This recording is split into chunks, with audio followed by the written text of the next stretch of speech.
नाजनादा programme वकील साहब में आपका बहुत इस्तकबाल करते हैं। मैं हूं आपके साथ हिना जुबैर। नाज़रीन, हमारा ये प्रोग्राम वकील साहब आपकी उन कानूनी उलझनों के मशवरे के लिए है जिनका हल आप ढूंढ रहे हैं।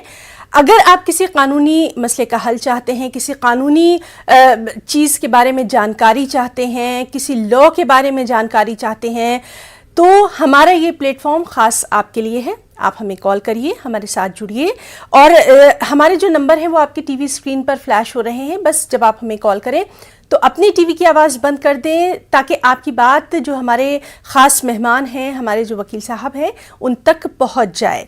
जी हाँ, हमारे साथ एक लीगल एक्सपर्ट मौजूद रहते हैं जो कि आपके सवालों के जवाब देते हैं। उनसे हम मुख्तलिफ मौज़ूआत पर जानकारी हासिल करते हैं। तो हमारा ये जो ख़ास प्रोग्राम है ये ख़ास तौर पर आपके लिए है, आपके कानूनी मसलों के हल के लिए है। तो चलिए हम प्रोग्राम की शुरुआत करेंगे और हम सबसे पहले आपका तारुफ करवाते हैं। आज हमारे साथ मौजूद हैं बहुत ही ख़ास मेहमान, जानी पहचानी एडवोकेट, सुप्रीम कोर्ट की सीनियर वकील एडवोकेट फ़राह फैज़ साहिबा। फ़राह फैज़ साहिबा, आपका बहुत इस्तकबाल करना चाहेंगे अपने ख़ास प्रोग्राम वकील साहब में। तो नाज़रीन, चलिए हम अपने प्रोग्राम की शुरुआत करते हैं। मैम, जिस तरह से लगातार इससे पहले भी हम कई बार आपसे बात कर चुके हैं, मुख्तलिफ मौज़ूआत पर हम आपसे बहुत अहम जानकारी अपने नाज़रीन तक पहुंचा चुके हैं। नाज़रीन, यहाँ पर तो हम ख़ास डिस्कशन करते ही हैं। अगर आपको कुछ पूछना है आप हमें सवाल कर सकते हैं। अपना जो नाम है आप वो बताइए, कहाँ से आपने कॉल किया, और अगर अपना सवाल आप पहले से थोड़ा सा फ्रेम कर लेंगे, बना लेंगे, तो आपको ही अपना जवाब मिलने में आसानी होगी। हम आज ख़ास तौर पर बात करेंगे, चूँकि एडवोकेट फ़राह फैज़ साहिबा हमारे साथ मौजूद हैं, तो डोमेस्टिक वायलेंस यानी जो घरेलू तशद्दुद है, इसके बारे में एक बार फिर से मज़ीद जानकारी हम आप तक पहुँचाएँगे। इस पर पहले भी हम बात कर चुके हैं। ख़ास तौर पर हम यहाँ पर उन ख़वातीन के बारे में बात करेंगे जो कि अपने घर में ही इस तरह की जो तशद्दुद है, घरेलू तशद्दुद, उसका शिकार हो जाती हैं। किस तरह से वो कानून से मदद ले सकती हैं, क्या अपने शौहर के ख़िलाफ़ या फिर अपनी सास, नंद या जो भी रिश्तेदार उन्हें परेशान कर रहा है उसके ख़िलाफ़ वो किस तरह से कानूनी मदद ले सकती हैं। इसी तमाम मौजू का आज हम अहाता करेंगे। वकील साहब, हम सबसे पहले आपसे यही जानना चाहेंगे कि आखिर ये जो डोमेस्टिक वायलेंस एक्ट है, ये आपको लगता है कि कितना कारगर जो है अभी तक साबित हो रहा है आज के वक्त में, मौजूदा दौर में? देखिए हिना, आज मेरे ख्याल में 90 to 95% लोगों को ये पता है, इवन गांव में भी, कि अगर हमारे खिलाफ में कोई प्रॉब्लम में ससुराल के लोग क्रिएट कर रहे हैं तो हम उसकी जो है शिकायत कर सकते हैं, थाने में भी कंप्लेंट कर सकते हैं, कोर्ट में भी जा सकते हैं। और जब से हमारे यहाँ एडिशनल फैमिली कोर्ट्स इस्टेब्लिश हुई हैं यूपी की, अगर मैं बात कर रही हूँ जी मैम, तो मैंने ये महसूस किया है कि 40% बर्डन जो कोर्ट्स का है वो फैमिली कोर्ट्स पर है। इसका मतलब ये है कि विमेन अवेयर हो रही हैं, उनको एक आज जरा सी भी तकलीफ होती है तो वो फौरन से जो है वो अपनी कंप्लेंट फाइल करती हैं, कोर्ट में आती हैं। बस जरूरत इस बात की है कि जो बाकी लोग रह रहे हैं, एक तो उनको अवेयरनेस आ जाए, और दूसरी बात ये है कि हमें ये पता हो कि अगर हमारी ये प्रॉब्लम है तो इसका रिलीफ जो है हमें कैसे मिल सकता है। ये जरूरी नहीं है कि हम एडवोकेट से कांटेक्ट करेंगे तो ही वो हमें बताएगा, तभी हम उनके हिसाब से चलेंगे। ऐसा नहीं होना चाहिए, बल्कि हमें खुद से भी अवेयर होना चाहिए। लीगल जो असिस्टेंस हमें एडवोकेट से मिल रहा होता है कोर्ट में, बिल्कुल, बिल्कुल। वो एक अलग बात है, लेकिन हमें खुद से भी अवेयर होना चाहिए कि हमारी ये प्रॉब्लम है तो हमें इसकी रेमेडी कहाँ से हासिल हो सकती है और कैसे हासिल हो सकती है, और इसकी रेमेडी एक्चुअल में है क्या लॉज में। तो ये सब बहुत जरूरी है। जी बिल्कुल, आपने बहुत अच्छी बात कही है कि हमें भी पता होना चाहिए कि कानून हमारी हिफाजत के लिए बना है, कानून क्या कुछ हमें मदद दे सकता है। मैम, आपसे जानना चाहेंगे, जो ख़वातीन हैं अगर वो घरेलू तशद्दुद का या डोमेस्टिक वायलेंस का वो शिकार हो रही हैं, तो सबसे पहले उन्हें क्या करना चाहिए, किस तरह से वो अपनी शिकायत जो है वो दर्ज करवा सकती हैं? सबसे पहला उनका स्टेप जो है वो क्या होना चाहिए? देखिए, अगर किसी भी लेडी के सामने कोई प्रॉब्लम क्रिएट हो रही है तो सबसे पहले तो उसको 100 नंबर पर कॉल करना चाहिए।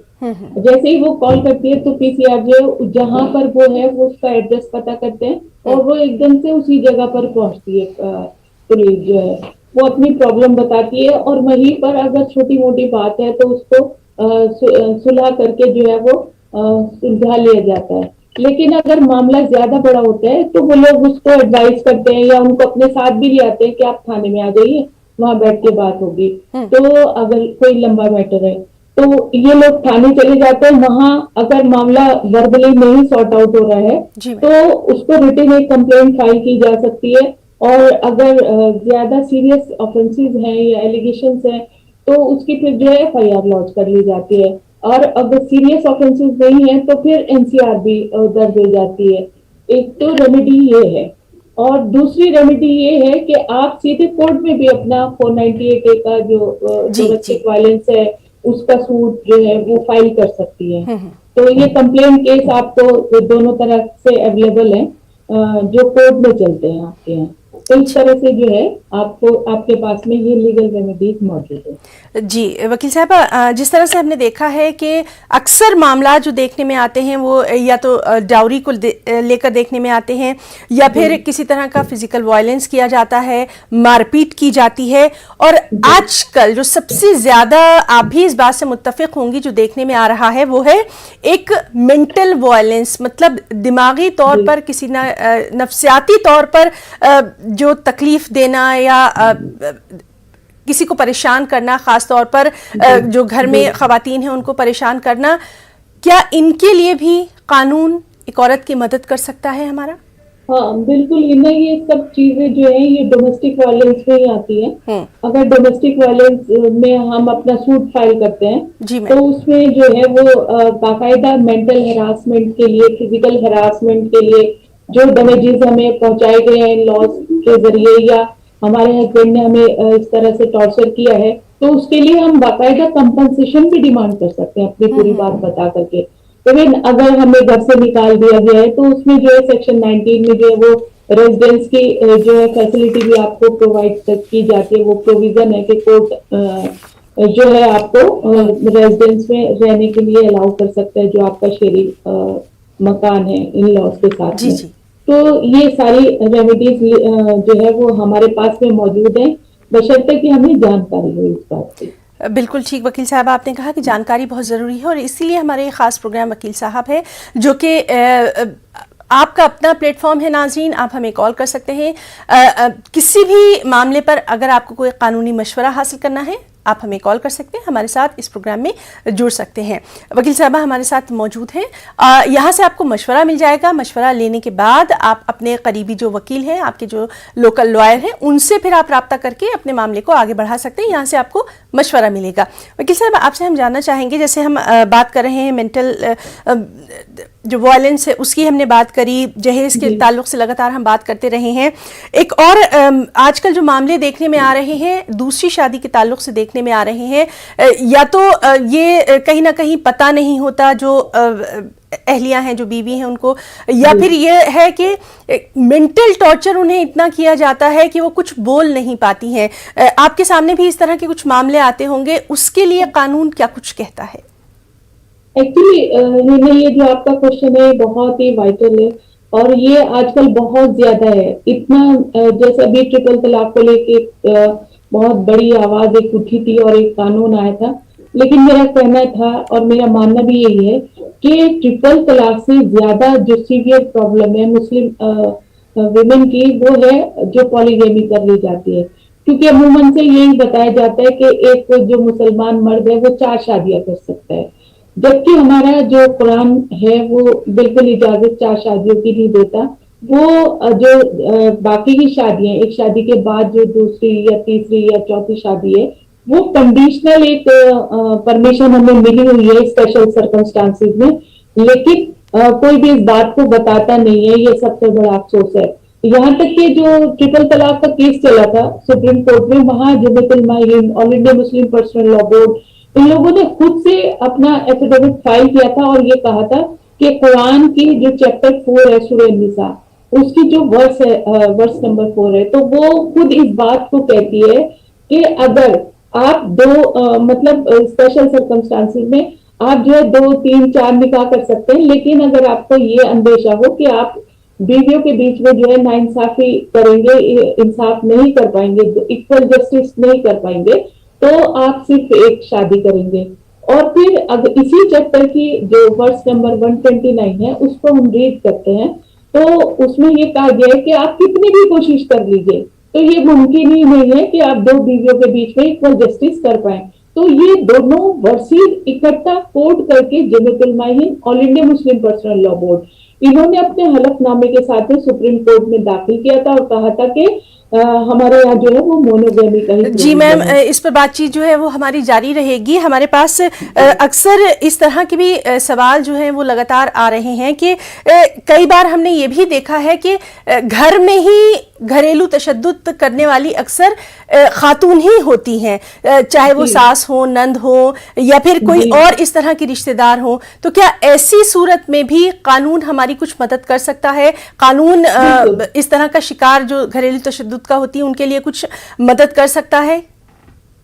देखिए, जब हम डोमेस्टिक वायलेंस एक्ट में अपना सूट फाइल करते हैं तो उसमें वो सब लोगों को नेम्ड कर सकते हैं जिनसे हमें प्रॉब्लम है, और जो हम अपनी स्टोरीज में नरेट करते हैं तो उसमें हम बताते हैं कि फला आदमी से जो मेरी सास है उनसे मुझे ये प्रॉब्लम है, उन्होंने मुझे ये कहा, या नंद जो शादीशुदा है या गैर शादीशुदा है वो आकर के मुझे परेशान करती है और मुझे उनसे ये प्रॉब्लम है। वो सारी चीजें हम अपनी उस स्टोरी में कह करके आते हैं और उनके अगेंस्ट जो है वो रिलीफ भी मांगते हैं, और कोर्ट से हमें रिलीफ मिलता है। मान लीजिए अगर हमारी ज्वाइंट रेजिडेंस है तो जैसे मैंने कई केसेस में करा करके दिया है, तो उसमें एक सेपरेट पोर्शन के लिए कोर्ट अलाउ कर देती है कि एक कमरा विद लैट्रिन, बाथरूम और किचन जो है वो उसको दिया जाएगा रहने के लिए, और कोई उसमें इंटरफेरेंस नहीं करेगा। तो इस तरह की जो रेमेडीज है वो हमें कोर्ट से हासिल हो जाती है।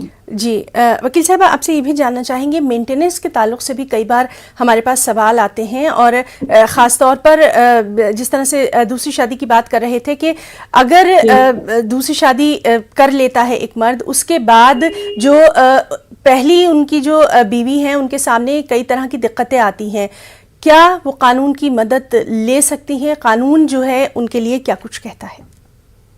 देखिए हिना, आप बात पूछ रही हैं दूसरी शादी अगर हो जाए उसके बाद, हमारे पास वो उसके बाद तो है ही रेमेडी, लेकिन उससे पहले भी है।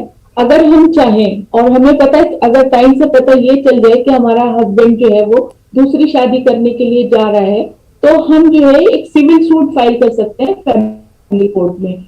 जो फैमिली कोर्ट एक्ट है उसके सेक्शन 7 में जो है इस तरह के प्रोविजन दिए हुए हैं, और हम जो है वो उसको दूसरी शादी करने के लिए स्टे उसमें जो है वो मांग सकते हैं और कोर्ट हमें देता है। पहली बात। दूसरी बात, अगर उसने शादी कर ली है तो हमारे यहाँ जो dissolution of Muslim marriage act है, तो उसका जो सेक्शन 2 है और उसका 8 सब सेक्शन है, उसमें ये प्रोविजन है कि अगर पुरानी वर्ष की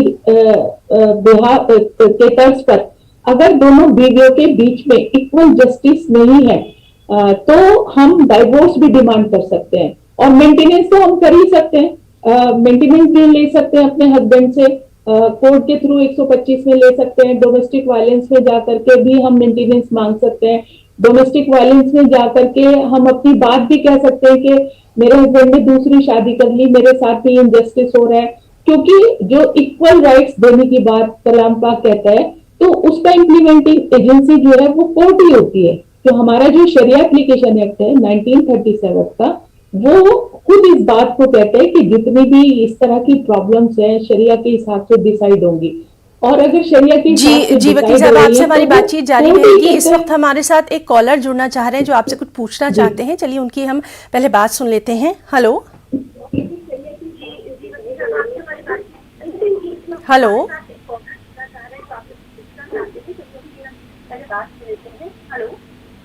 हेलो हेलो, आप अपने टीवी की आवाज पहले बंद करिए, अपना नाम बताइए और फिर सवाल करिए। हाँ, टीवी की आवाज कम करी मैंने।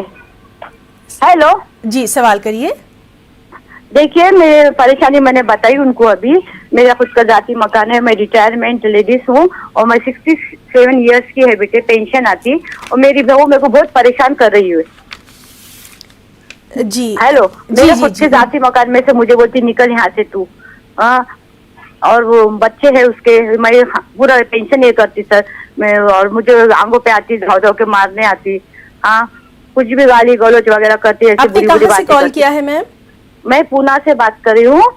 जी, पूना से आप बात कर रही हैं। जी, पूना हमारे से, साथ वकील पूना से साहबा, बात। बहुत मशहूर वकील साहबा मौजूद हैं, वो आपसे कुछ जी पूछना चाहेंगी। हाँ, वकील मैं साहबा आपका प्रोग्राम देख रही थी जी जी अभी, जी, तो मैंने बिल्कुल लगाई बिल्कुल, कॉल ये। आप वकील जी साहबा की भी बात सुन लीजिए। वकील साहबा कुछ पूछना हाँ चाहेंगी आप इनसे? हाँ, नहीं मुझे इनका बात समझ में आ गई है। जी एक्चुअली अभी अभी इसी प्रॉब्लम पर दिल्ली हाई कोर्ट ने लेटेस्ट जजमेंट दिया है कि अगर किसी पेरेंट का मकान है और उसके जो बहू है और बेटा है वो उसको सही तरह से ट्रीट नहीं कर रहे हैं, उसको उसके घर से ही निकाल रहे हैं या उसकी देखभाल नहीं कर रहे हैं, तो कोर्ट ने इवन उनको जो है मकान खाली करने के ऑर्डर कर दिए हैं। उनका ये कहना था कि ये जो है हमारा राइट है और जो है हम लोगों के हम इसके लीगल हेयर हैं और ये जो है मकान हमारा है। तो कोर्ट ने बिल्कुल डिनाई कर दिया कि आपका कोई राइट नहीं है और जो है उनको वहां से बेदखल करने के लिए भी ऑर्डर कर दिया और मकान खाली करने का ऑर्डर कर दिया। जी उन्होंने उसके लिए अपील में भी शायद वो गए थे, लेकिन उनकी अपील भी जो है वो मंजूर नहीं। तो मेरा कहना ये है कि बिल्कुल हर तरह से जो रेमेडीज हैं आपके पास मौजूद हैं। ये अपनी बहू के खिलाफ में, बेटे के खिलाफ में डोमेस्टिक वायलेंस में भी जा सकती है और अपनी कंप्लेंट भी दर्ज करा सकती है, जो है थाने पर जाकर के भी कंप्लेंट दर्ज करा सकती है और कोर्ट में जो है वो अपने बहू और बेटे के खिलाफ में बेदखली का दावा भी कर सकती है, क्योंकि उस मकान की अगर ऑनरशिप इनके पास है तो इनसे कोई भी मकान जो है, कोई चाहे वो इनका बेटा और बहू है या कोई भी है, वो इनसे खाली नहीं करा सकता या इनको उस मकान में से निकाल नहीं सकता है।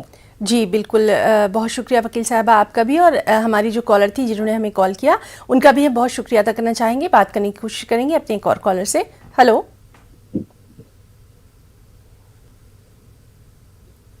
हेलो, तो नाज़रीन आप हमें कॉल कर सकते हैं, हमारे नंबर आपकी टीवी स्क्रीन पर हैं।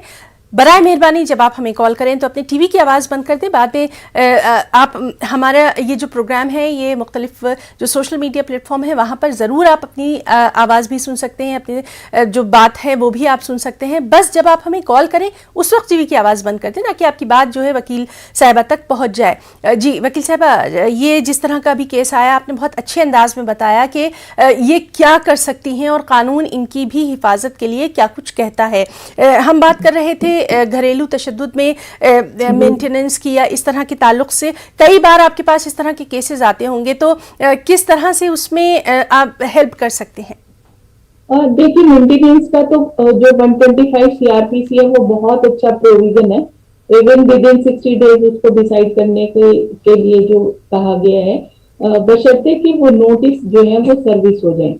तो और इसमें जो एक इंटरन मेंटेनेंस के लिए आप एप्लीकेशन मूव कर सकते हैं कि जब तक ये सूट डिसाइड हो और उसका मेंटेनेंस फाइनल हो कि उसको कितना वो मिलेगा, खर्चा मिलेगा, भत्ता मिलेगा अपने हस्बैंड से, उससे पहले वो उस पीरियड के लिए भी जो है वो इंटरन मेंटेनेंस की एक एप्लीकेशन लगा सकती है कोर्ट में कि तब तक जो है वो मुझे फौरी तौर पर कुछ ना कुछ जो है वो मुआवजा या मेरा भत्ता भरण पोषण का वो मेरे हस्बैंड से दिलवाया जाए, और कोर्ट जो है वो उसको अलाउ कर देते हैं। और अगर कोई आदमी उसको देने से गुरेज करता है या पीछे हटता है तो कोर्ट जो है उसके खिलाफ फिर एसएचओ को भी लिखते हैं और एसएसपी को भी लिखते हैं और उसको कोर्ट में हाजिर होने के लिए बोलते हैं। अगर वो मेंटेनेंस जो है उसको नहीं देता, इवन कोर्ट जो है उसको फिर कस्टडी में ले लेते हैं और उसको तब तक उसको रिलीज नहीं किया जाता जब तक जो है वो उसको मेंटेनेंस नहीं दे देता अपनी वाइफ को। जी बिल्कुल, और आपसे हम कानूनी मालूमात जो है अपने नाज़रीन तक पहुंचाते रहेंगे, इसीलिए हमारे ये खास प्लेटफॉर्म है।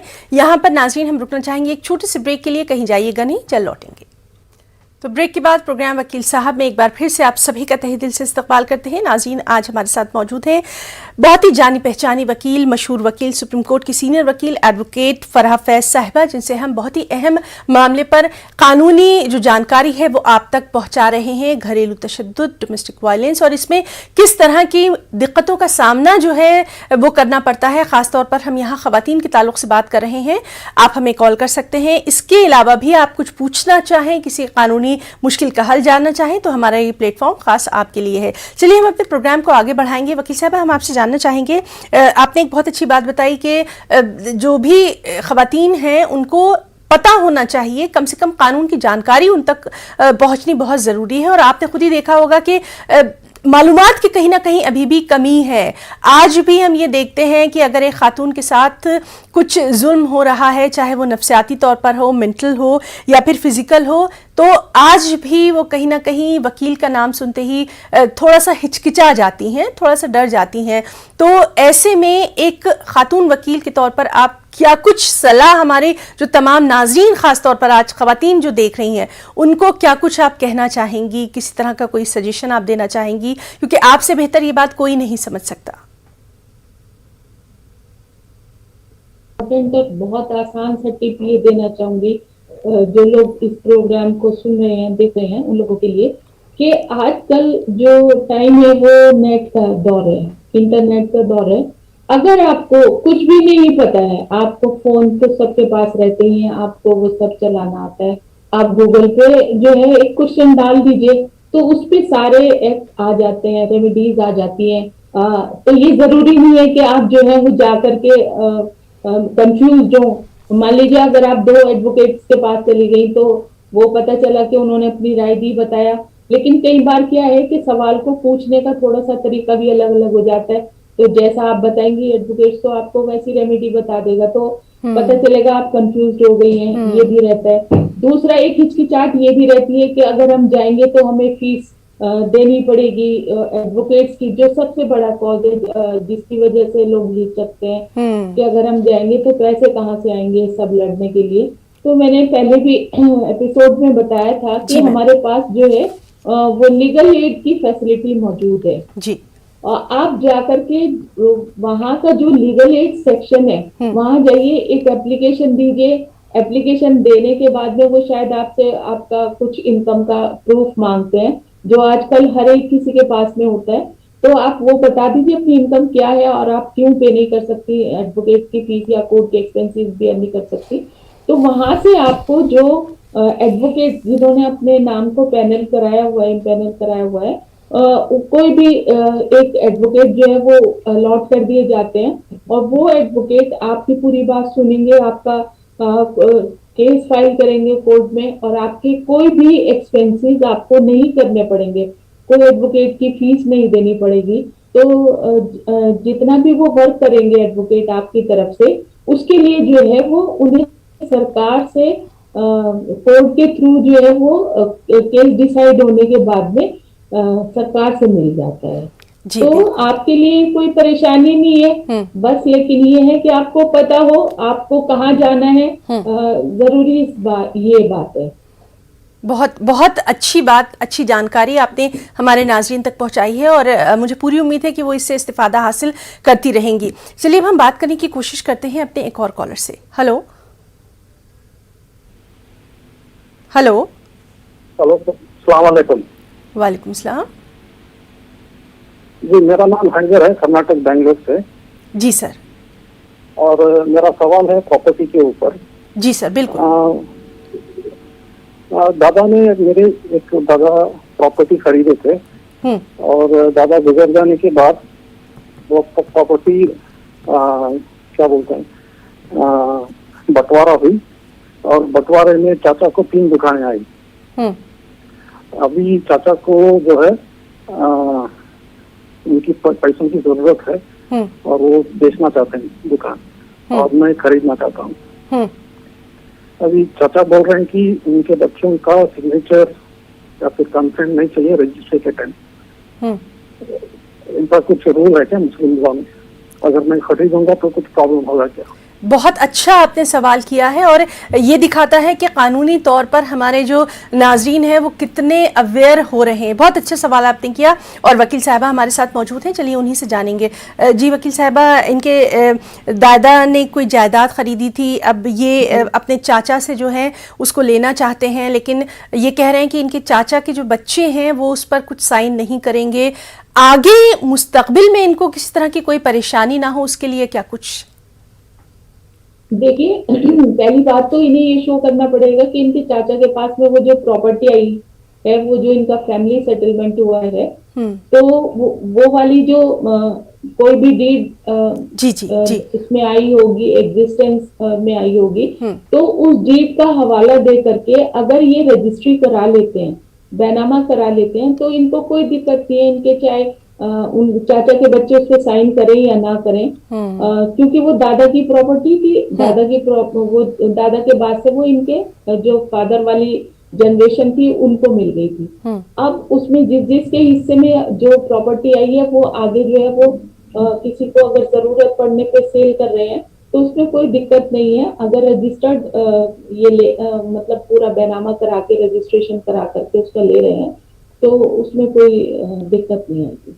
जी बिल्कुल, बहुत शुक्रिया आपका, और मुझे पूरी उम्मीद है कि हमारे नाज़रीन को भी उनके सवाल का जवाब मिल गया होगा। और आप हमें कॉल कर सकते हैं, हमारे नंबर आपके टीवी स्क्रीन पर दिखाई दे रहे हैं, यहाँ पर आप हमें कॉल करिए। जब आप हमें कॉल करें टीवी की आवाज़ बंद कर दें। कुछ भी आप कानून की मदद लेना चाहते हैं, वकील साहबा हमारे साथ मौजूद हैं। वकील साहबा, जिस तरह से अभी हमने प्रॉपर्टी का एक मामला यहाँ पर देखा है, अक्सर हम ये भी देखते हैं कि जो हमारी घर की जो ख़वातीन हैं या जो हमारी घर में जो रहने वाली ख़वातीन हैं, उनके पास भी कई बार बहुत सारी जायदाद होती है, कई बार उनको पुश्तैनी जायदाद मिल जाती है, या फिर कई बार ऐसा भी होता है कि उनके शौहर हैं, उनकी जायदाद उन्हें मिल जाती है, लेकिन कहीं ना कहीं किसी लापरवाही में या फिर ये कहें कि उसको वो ज़्यादा इम्पोर्टेंस नहीं देती कि हमें इसका कानूनी कोई पेपर भी तैयार करना चाहिए। ये आगे चलकर एक बड़ी गफलत भी बन जाता है। ऐसे हालात में आप क्या सजेस्ट यहाँ पर करना चाहेंगी उन खवातीन को जिनके पास कोई प्रॉपर्टी है, कोई जायदाद है, वो उसके लिए कानूनी तौर पर किस तरह से अपने आप को मजबूत कर सकती हैं और अपने आगे आने वाली नस्लों को? देखिए ना, ये जो है ये चीज तो ना सिर्फ औरतों के लिए बल्कि मर्दों के लिए भी बहुत जरूरी है कि अगर उनके पास में कोई प्रॉपर्टी है, चाहे वो कम है या ज्यादा है, जो भी है, उसको वो अपनी रहती जिंदगी में मेरे हिसाब से बिल उनको कर देना चाहिए और उसको रजिस्टर्ड जरूर करा लेना चाहिए। क्योंकि अगर अनरजिस्टर्ड कोई डॉक्यूमेंट होता है तो उसको बहुत ज्यादा चैलेंज करने की जो गुंजाइशें हैं वो ज्यादा रहती हैं और डिस्प्यूट्स पैदा हो जाते हैं। बहुत सिविल डिस्प्यूट जो है बहुत इस तरह के कोर्ट्स में देखने को मिल जाते हैं। तो औरतों को भी चाहिए कि वो अपनी रहती जिंदगी जो है वो उसका एक रजिस्टर्ड डॉक्यूमेंट बनवा लें और अपना बिल कर लें, और ये मर्दों को भी चाहिए ताकि जो आने वाली जनरेशन है उनमें कोई इख्तलाफ पैदा ना हो और इस तरह का कोई उनको इनके बीच में कोई नफसा नफसी ना पैदा हो, और जो भी उनकी प्रॉपर्टी है जिसको भी जितना पोर्शन हिस्से में आया है उसके हिसाब से जो है वो उसको मिल जाए। जी बिल्कुल, और बहुत शुक्रिया आपका, बेहद अहम जानकारी इस वक्त आपने हमारे नाज़रीन तक पहुंचाई। चलिए बात करने की कोशिश करते हैं अपने एक और कॉलर से। हेलो हेलो, अस्सलाम वालेकुम। वालेकुम सलाम। अपना नाम अगर आप बताना चाहें, नाम बताइए, कहाँ से कॉल किया और सवाल करिए। मेरा हैदराबाद गोलकुंडा से बात कर रही हूँ मैं। सवाल करिए। मीना बेगम है मेरा नाम। सवाल करिए अपना मैम। मेरा सवाल ये है कि मेरे घर के सामने एक ऐसी रहते थे, बच्चियां थे, 2-3 बच्चियां हैं उनकी, तो उनका बाप माँ भाग गई थी।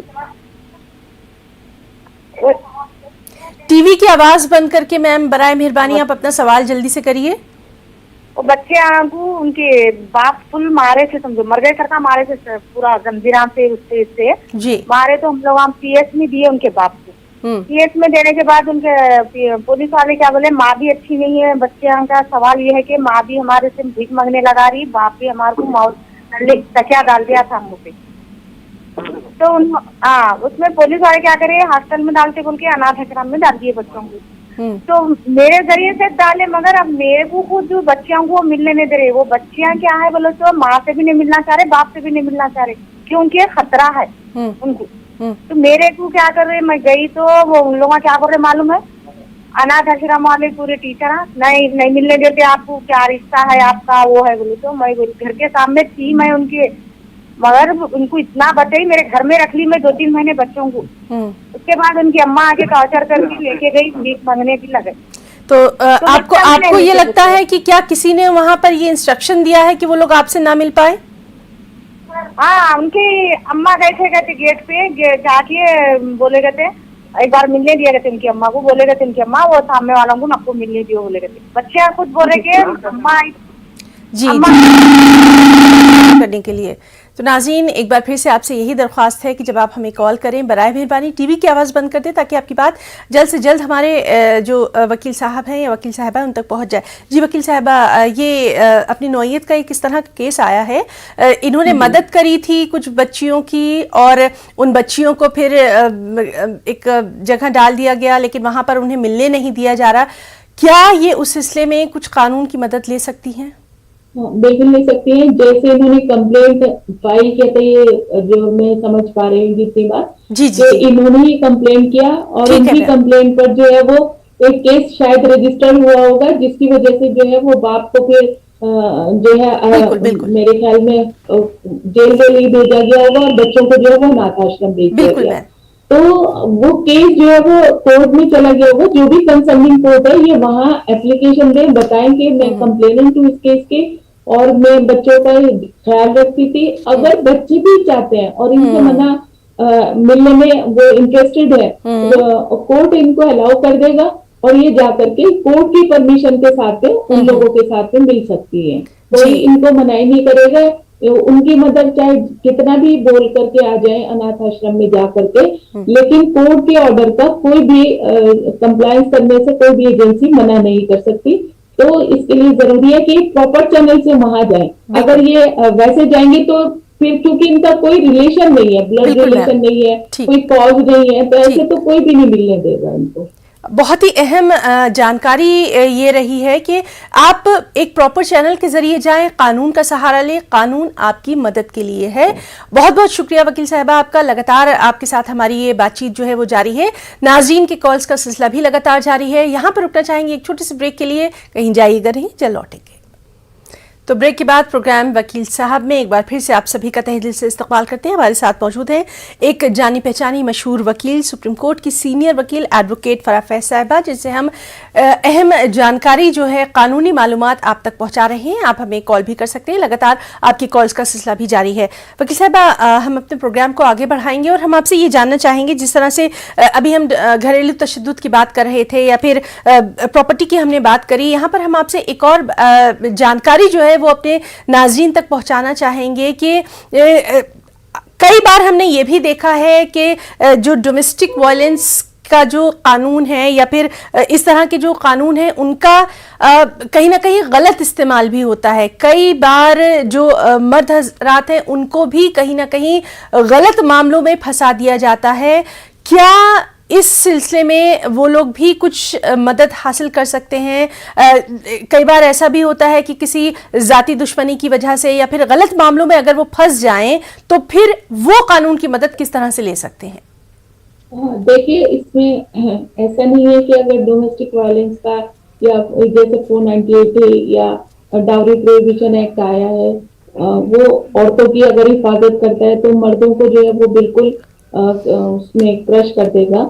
इसमें अगर कोई लेडी अपनी FIR लॉन्च करा देती है थाने में 498 की, डाउरी प्रोहिबिशन एक्ट की और भी किसी ऑफेंसेस को लेकर के, तो FIR लॉन्च होने के बाद में उसका बाकायदा इन्वेस्टिगेशन होता है। इन्वेस्टिगेशन में आपके पास जो भी आपकी अपनी बात है, जो जिसको एक्यूज बनाया है हस्बैंड को या हस्बैंड के जो भी घर वाले हैं उनको, तो वो अपनी पूरी बात बताएं, एविडेंसेस अपने दें अगर उनके पास में है। तो इन्वेस्टिगेशन फेयर अगर होगी तो ही फिर जो है उनको रिलीफ मिल पाता है।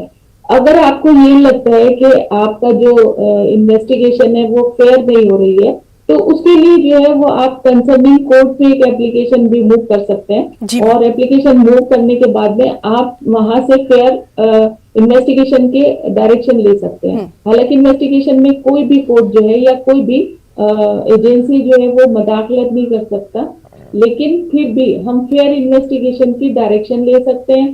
कोर्ट की मॉनिटरिंग के लिए, उसके सुपरविजन के लिए हम कोर्ट को कह सकते हैं और कोर्ट से प्रेयर कर सकते हैं ताकि हमारे साथ में कोई भी इनजस्टिस ना हो। दूसरी बात जो बहुत इम्पोर्टेंट है जी मैम। वो ये कि ऑनरेबल सुप्रीम कोर्ट ने जी। इस तरह के जो घरेलू तशद्दुद के मामले हैं जिनका बहुत बड़े लेवल पर मिसयूज हुआ है, जी मैम। उसी सबको देखते हुए Avnesh versus state of UP में जो है एक जजमेंट दिया है और ये कहा है कि जितने भी ऑफेंसेस, शुरू तो ये डोमेस्टिक वायलेंस से ही हुआ था, लेकिन कोर्ट ने कह दिया कि 7 इयर्स तक के इम्प्रिजनमेंट के जितने भी केसेस हैं उसमें जो है वो आप एकदम से गिरफ्तारी नहीं कर सकते। तो और अगर कोई भी पुलिस ऑफिसर या आईओ जो अरेस्ट करता है अगर इस तरह से, जी मैम, तो वो जो है उस एरिया की या जो हाई कोर्ट है जिसकी जुरिस्डिक्शन में वो पुलिस स्टेशन आता है, तो ये उस हाई कोर्ट का कंटेम्प्ट माना जाता है और हाई कोर्ट का कंटेम्प्ट जो है वो बहुत बड़ी चीज है। तो ऐसा नहीं है कि अगर ये रिलीफ जो है वो लेडीज को दिया गया है तो जो मर्द लोग हैं उनको जो है ये एकदम से क्रश कर देगा। तो आपके पास में सुप्रीम कोर्ट की रूलिंग है, आप जो है जा सकते हैं बिना किसी घबराहट और झिझक के पुलिस स्टेशन अपनी बात कह सकते हैं, ये सब आप अपनी बात बता सकते हैं और उसका फिर इन्वेस्टिगेशन करा करके आप फ्री हो सकते हैं। देखिए नाज़रीन, बहुत ही अहम जानकारी हमारे साथ इस वक्त जो हमारी वकील साहबा हैं एडवोकेट फराह फैज़ साहबा, उन्होंने हमारे तमाम नाज़रीन तक पहुंचाई है। अक्सर इस बात की जानकारी जो है ख़ास तौर पर जो हमारे मर्द हजरात हैं उनको नहीं है। बेहद अहम जानकारी है और इससे आप ज़रूर इस्तिफ़ादा हासिल कर सकते हैं। अब हम बात करने की कोशिश करेंगे अपने एक और कॉलर से। हेलो, वालेकुम सलाम। अपना नाम बताइए सर, कहाँ से कॉल किया, सवाल करिए। मैं मोहम्मद महबूब अली बात कर रहा हूँ, गुलबर्गा कर्नाटक रियासत से। सवाल करिए सर। वो मेरे वालिद साहब जो है 7 साल पहले एक जमीन खरीदे थे, खेत 13 एकड़ 20 गुंठे। उसके बाद क्या मालूम है, 1-2-3 साल वो खेत का पहाड़ी बोल के आता उसमें जो है 13 एकड़ 20 गुंठे आता रहा। उसके बाद से जो है ना वो अब बाद में जो है ना 11 एकड़ 20 गुंठे आ रहा है। तो अब हमको जो है ना वो पानी पत्र में जो है ना 13 एकड़ 20 गुंठे करने के लिए क्या कार्रवाई करना चाहिए मैडम, मशवरा दीजिए।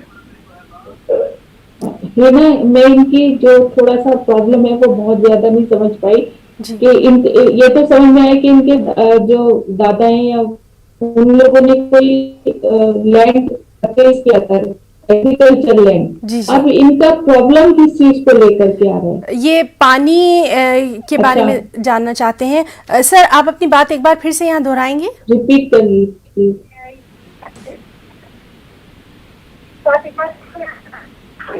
सुनिए मैडम, हमारे वालिद मोहतरम हो। जी आप एक्चुअल आप क्या चाहते हैं सर, वो अगर आप यहाँ मुख्तसर बताएंगे तो आसानी होगी। टीवी की आवाज बंद करके बराए मेहरबानी। हाँ, मैं ये जानना चाहता हूँ कि हाँ बिल्कुल बिल्कुल बिल्कुल मैडम, बंद करें। 60 साल पहले हमारे वालिद साहब वो 13 एकड़ 20 गुंठे जो है खेत जमीन खरीदे थे। तो हमारे पास आपको मालूम होगा तहसील ऑफिस से है ना पानी पत्र बोल रहा था, तो वो है ना उसमें 3 साल तक 13 एकड़ 20 गुंठे बोल के आया। बाद में जो है रुश्वतखोर ऑफिसर की वजह से उनके अगर मालूम है 11 एकड़ 20 गुंठे हमारे को करा। तो इस तरह 2 एकड़ हमारा क्या है, तो 2 एकड़ खेत हासिल करने के लिए हम क्या कार्रवाई करना चाहिए मैडम, मशवरा दीजिए। देखिए इनका जो मामला है वो एडमिनिस्ट्रेटिव कंप्लेंट है इनकी। जी बिल्कुल, विभाग से इनको प्रॉब्लम आ रही है बिल्कुल। कि इनको जो पानी दिया जा रहा था वो पहले 13 एकड़ के लिए दिया जा रहा था, अब 11 एकड़ के लिए दिया जा रहा है। तो ये एक अपनी कंप्लेंट जो है वो पेयजल विभाग में भी लगा सकते हैं, उसकी जो सीनियर अथॉरिटी है उसको ये कंप्लेन कर सकते हैं, बता करके जो पुराना इनका डेटा है वो सब उसमें लगा सकते हैं कि भी मुझे पहले 13 एकड़ के लिए दिया जाता था, 11 एकड़ के हिसाब से जो है वो आपूर्ति की जा रही है। जी। और उसको रेस्टोर कराने के लिए जो पुरानी स्थिति है उसको रेस्टोर कराने के लिए ये रिक्वेस्ट उसमें डाल सकते हैं। जी बिल्कुल, तो मकामी तौर पे ये जरूर लेवल की प्रॉब्लम है जी, ये मकामी तौर पे ये अगर राब्ता वहां पर करेंगे तो इनको इनके जो मुश्किल है उसका हल जो है जरूर मिल जाएगा। और बराए मेहरबानी अपने जो इस तरह के मसले हैं उनको आप बहुत बरसों तक, बहुत सालों तक मत उनको टालिए, बल्कि जल्द से जल्द कानून आपके पास है, एडमिनिस्ट्रेशन आपके साथ है, आप कम से कम अपनी बात वहां तक रखिए। इतने साल, इतने अरसा गुजर जाने के बाद जो है कहीं ना कहीं आपको ही दिक्कतों का सामना करना पड़ सकता है। वकील साहबा चूंकि हमारे साथ लगातार मौजूद हैं, तमाम अहम जानकारी वो हम तक पहुंचा रही हैं और आपकी कॉल्स का सिलसिला भी जारी है। चलिए बात करने की कोशिश करते हैं अपने एक और कॉलर से। हेलो हेलो हेलो जी मैम, अपना नाम बताइए, कहाँ से कॉल किया, सवाल करिए। नमस्ते मैडम। नमस्ते। वो बेटी को शादी करके दिए थे ना, देने के बाद आस्ती, पूरी आस्ती बाप की कर को बता को शादी कर ले गए। बाद में है ना उनके नाम से कर ले सुने उन्होंने स्वंत आस्ती कैसा वो बेटी को बाहर डाली और बल्ला की आस्ती नहीं है, उसमें कुछ भी नहीं दे दे। अब क्या करना उसके बारे में कर को मालूम नहीं हो रहा। आप एक बार फिर से अपना सवाल दोहराएंगी कि आप क्या चाहती हैं? आपने अपनी बेटी की शादी करी थी, अब वहाँ उनको क्या कुछ परेशानी आ रही है? हाँ जी, परेशानी आ रही है, अलग डाली है घर के बाहर। और उनके आस्ती में क्या है ना, पहले पूरा बताई 4 बेटा के आस्ती बोल के, बाद में है ना इसमें बाप का भी नहीं है, तेरे मर्द का भी नहीं है कर बोल तो अलग डाले हैं। अच्छा, झूठ, ठीक है ठीक है। तो क्या आपकी बेटी के साथ उनके शौहर भी, उनको भी अलग कर दिया है? पहले उन्होंने उधरी छठे भाई के तरफ, अब है ना अब हमारी बेटी के जोड़ को है ये। यहाँ पर एक बात आपसे जानना चाह रहे हैं, क्या आपकी बेटी के शौहर उनके साथ रहते हैं या वो अलग रहते हैं? बेटी के साथ ही थे सर। उनके घर वालों ने उन्हें अलग कर दिया है? हाँ, घर वाला ने, माँ और भाया भावज। जायदाद से बेदखल भी कर दिया है क्या?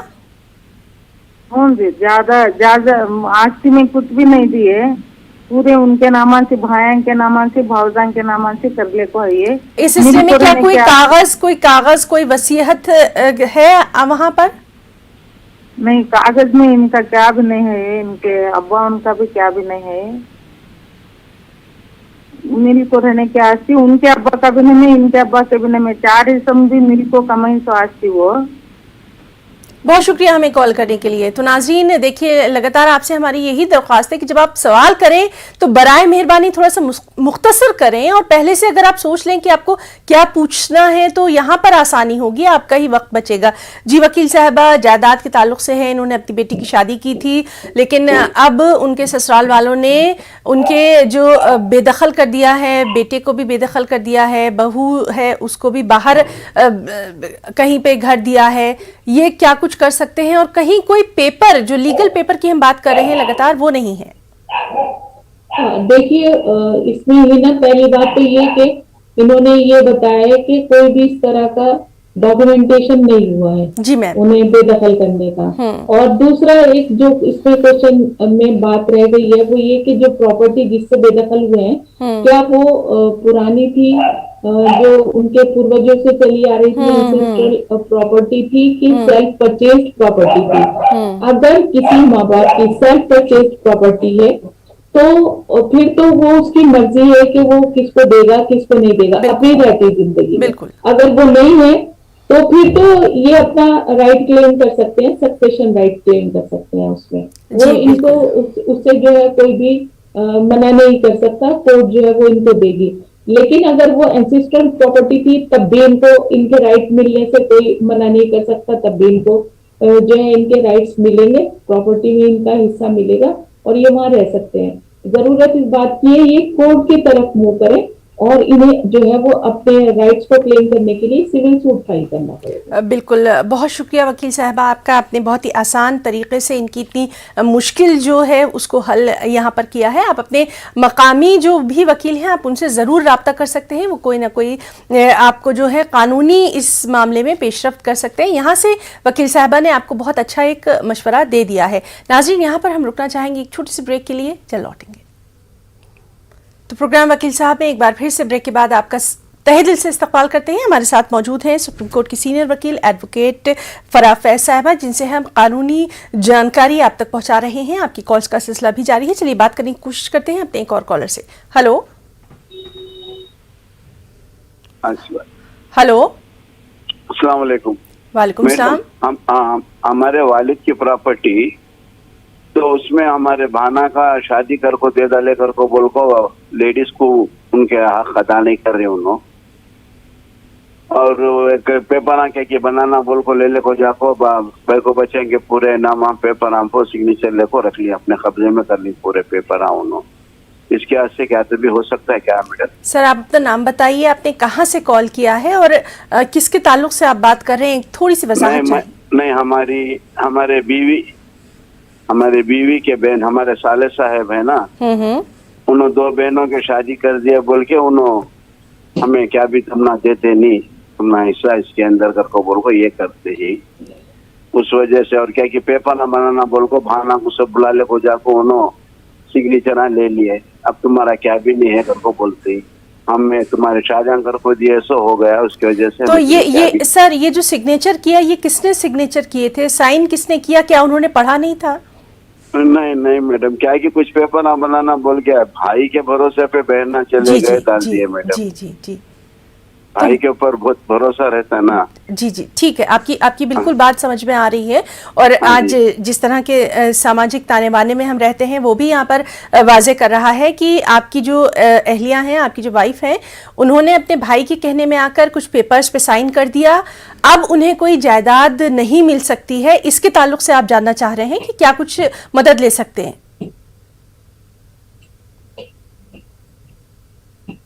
हेलो जी वकील साहबा।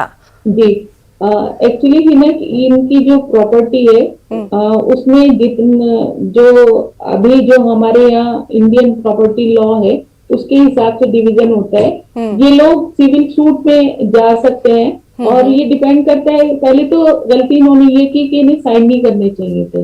इनकी वाइफ ने साइन कर दिए और अपना हक जो है वो खुद ही जो है वो सरेंडर कर दिया। लेकिन अगर वो रजिस्टर्ड शुदा नहीं है डॉक्यूमेंट तो फिर उसको चैलेंज किया जाना आसान है, लेकिन अगर रजिस्टर्ड शुदा है तो वो थोड़ा सा दिक्कत आ जाएगी। फिर भी एक सिविल सूट फाइल कर सकते हैं अपने हक का मुतालबा करने के लिए, अपना शेयर जो है वो डिमांड करने के लिए, और उसमें ये सारी बात क्या करके आ सकते हैं कि भाई इस तरह से डॉक्यूमेंटेशन किया गया था हमारी बिना मर्जी के, या हमें अंधेरे में रख करके जो है वो पेपर साइन करा लिए गए थे। तो ये सिविल सूट में ये सब चीजें जो है वो क्लेम करते हैं। जी वकील साहबा ने देखिए हमारे नाजरीन आपको बहुत अच्छी एक बात बताई है कि कोई भी पेपर बिना पढ़े मत साइन करिए, उसको पढ़कर समझकर तभी अपना साइन करिए ताकि आपको आगे आने वाली जिंदगी में इस तरह की परेशानियों का, दिक्कतों का सामना ना करना पड़े। चलिए अब हम बात करने की कोशिश करते हैं अपने अगले कॉलर से। हेलो जी मैडम, बोलने का था कि रेंट कितना बढ़ना चाहिए साल में, कितने साल में बढ़ना चाहिए रेंट? आपने कहाँ से कॉल किया है और आपका नाम क्या है? कलकत्ता, मोहम्मद शकील बोल रहे हैं। शकील साहब, आपसे हम ये भी जानना चाहेंगे क्या मकान मालिक के ताल्लुक से आप पूछ रहे हैं या किराएदार की हैसियत से पूछ रहे हैं? टेनेंट है। आप किराएदार हैं जी। तो कितने साल आप रह रहे हैं उस मकान में जिसके ताल्लुक से आप जानना चाहते हैं? हम तो 50 साल से रह रहे हैं। अभी तक कितनी बार किराया बढ़ा? मैंने ये 3 साल में बढ़ा रहे हैं। ठीक है वकील साहब, तक 15% बढ़ा रहे हैं। मैंने कितना बढ़ना चाहिए और कितना साल में बढ़ना चाहिए? जी वकील साहबा, एक आम ये सवाल है। देखिए ये जो है डिपेंड करता है स्टेट टू स्टेट। हर स्टेट के अलग प्रोविजंस होते हैं। बिल्कुल। और क्योंकि ये तो बहुत पुराने किराएदार हैं, 50 साल पुराने बता रहे हैं, तो मुझे नहीं लगता कि वो जो है उसमें इस तरह का प्रोविजन नहीं है इतनी पुरानी प्रॉपर्टी की किराएदारी को लेकर के कि उसका जो है कुछ फिक्स अमाउंट है कि इतना किराया बढ़ेगा।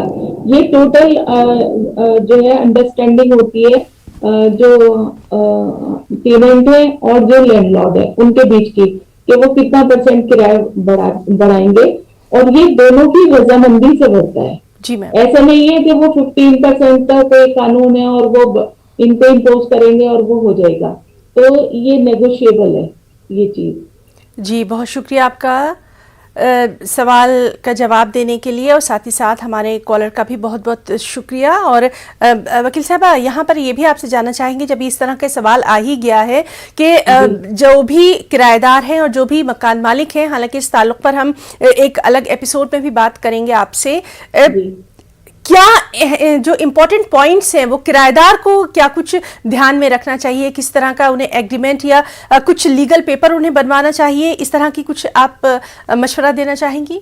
हाँ, पहले तो इस तरह का ट्रेंड नहीं था ना कि वो कोई एग्रीमेंट, रेंट एग्रीमेंट जिसको हम बोलते हैं, वो तैयार किया जाए किराए पे देने से पहले।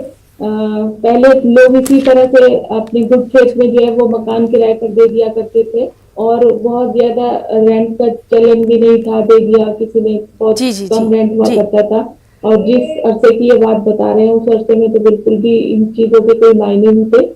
तो लेकिन आज जो है वो बहुत सारे, क्योंकि डिस्प्यूट जो है वो कोर्ट में आते हैं, रेंट केसेस जो है वो बहुत ज्यादा बढ़ गए हैं, इसको लेकर के हर स्टेट अवेयर हो रही है और अपने यहाँ जो है वो रेंट कंट्रोल एक्ट जो है वो इस तरह से बना जी बिल्कुल। और इस ताल्लुक से भी हम आपसे बहुत सारी जानकारी जो है ज़रूर हासिल करेंगे, पॉइंट वाइज हासिल करेंगे। आज के लिए फराह फैज़ मैम, आपका हम बहुत बहुत शुक्रिया अदा करना चाहेंगे। आपने इतने अपने मसरूफियत भरे शेड्यूल से हमारे नाज़रीन के लिए वक्त निकाला। हमारी पूरी टीम की तरफ से आपका तहे दिल से हम शुक्रिया अदा करना चाहेंगे। नाज़रीन प्रोग्राम के साथ में आज जो है आपका भी बहुत शुक्रिया अदा करना चाहती हूँ, आपके चैनल का, और बहुत ज्यादा ये मुफीद हो रहा है लोगों के लिए।